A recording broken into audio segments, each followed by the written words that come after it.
My name's Ruth Delaney. I'm a shoulder surgeon in Dublin in Ireland. I went to medical school in Ireland, but actually did most of my training in the US. So I trained at Harvard, which is where I met Danny Goal.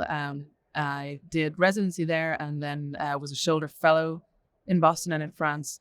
I went back to Ireland in 2014 and started my practice, which is a 100% shoulder practice. I suppose within orthopedics, shoulder attracted me because there are a lot of challenges still in the world of shoulder surgery, particularly around young patients with arthritis, for example, how we solve issues around massive rotator cuff tears, debates about shoulder instability. So within this one subspecialized area, there are lots of different areas that you can apply yourself to. There's also trauma. There's, many facets to shoulder surgery. And so I think that was what attracted me.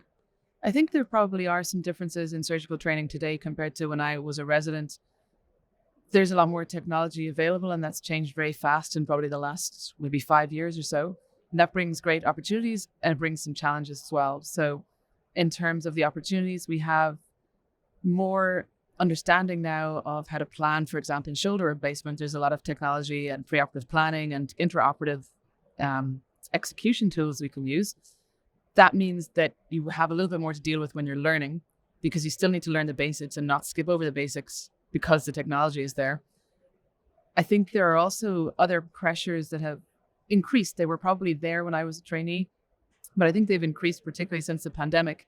Things like time constraints. So as a surgeon, I often feel that it's hard to let a trainee do a lot of the operation if it's going to take a lot longer, because we're under that bit more pressure to get more patients through.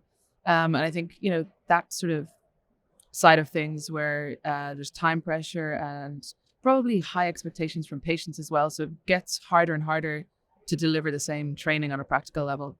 One of the things I like the most about PrecisionOS is that it still remains patient focused. The whole idea is that we need to train the next generation of surgeons. We need to do so in a way that makes sure that they're good enough to take care of the next generation of patients, but without causing any harm to the current generation of patients. And that's always been the struggle with surgical training. And suddenly this whole concept of using VR makes that much easier. So I think that's my favorite thing about PrecisionOS, is probably that it's still patient-centered. It doesn't get distracted by all of the exciting technology, which is really interesting to use.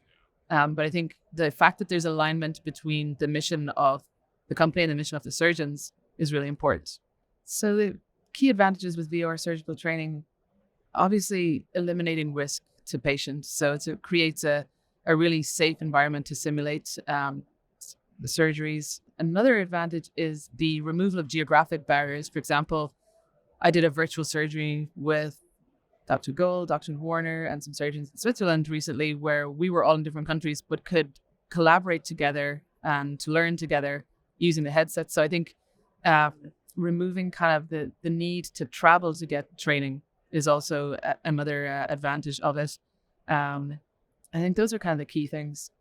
I think it's something that should be included in this day and age, because it's also going to kind of lead into some of the things that are in clinical practice in terms of augmented reality and all of that. But it also enhances the surgical training by saving on time, so that by the time a trainee is operating on a patient in a controlled manner, in a supervised manner, if they've already walked through it on VR, then they're going to be much better when they first touch a patient. So I think that makes it really important, and it shouldn't be that difficult to implement. So I think that's, those are the key advantages.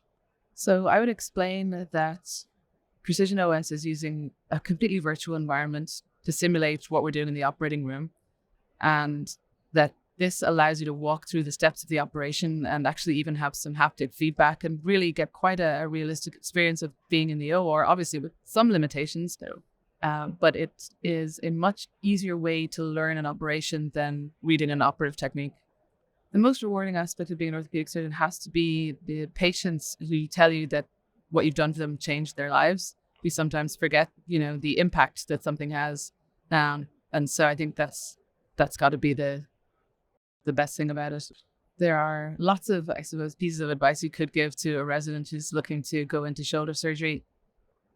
I think one of the most important things is to seek out really good mentors, and don't be shy about approaching mentors, because everybody was a resident once, and it really opens up a whole world of a subspecialty when you have the right people mentoring and sponsoring you.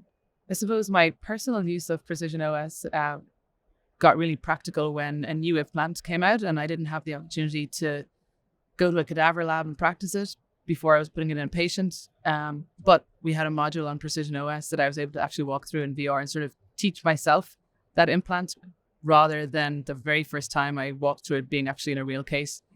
So I think even practicing surgeons can benefit from using VR when there's a new implant or a new technique that they want to learn.